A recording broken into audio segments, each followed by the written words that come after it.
Usai divonis ringan 6,5 tahun oleh hakim terpidana korupsi timah sebesar 300 triliun, Harvey Mois seperti takkan bisa tidur nyenyak. Sebab Presiden RI Prabowo Subianto geram dan meminta para hakim tidak memberikan vonis ringan kepada pelaku yang merugikan negara ratusan triliun. Saya mohon kalau sudah jelas melanggar, jelas mengakibatkan kerugian triliunan. Semua unsur terutama juga hakim-hakim.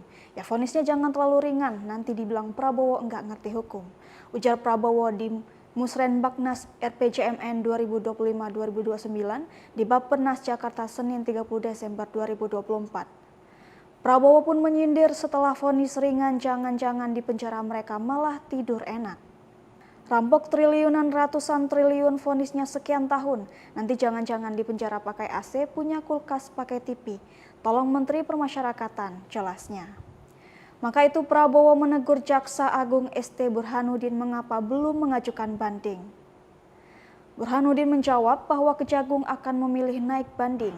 Prabowo menegaskan bahwa vonis yang seharusnya diberikan kepada Harvey adalah 50 tahun penjara. Menanggapi ini, Kasippenkum Kejagung Harli Siregar mengatakan pihaknya tengah berupaya dengan mengajukan banding ke Pengadilan Tinggi Jakarta. Sebab dalam penuntutan Harli mengatakan berdasarkan aturan tindak pidana korupsi. Pengajuan tuntutan terhadap para pelaku tindak pidana termasuk tindak pidana korupsi didasarkan pada peraturan undang-undang yang berlaku, kata Harli dalam pesan singkatnya Senin 30 Desember. Sebelumnya oleh penuntut umum Harvey Mois dituntut pidana penjara selama 12 tahun dan denda 1 miliar, serta uang pengganti 210 miliar. Download Tribun X sekarang, menghadirkan lokal menjadi Indonesia.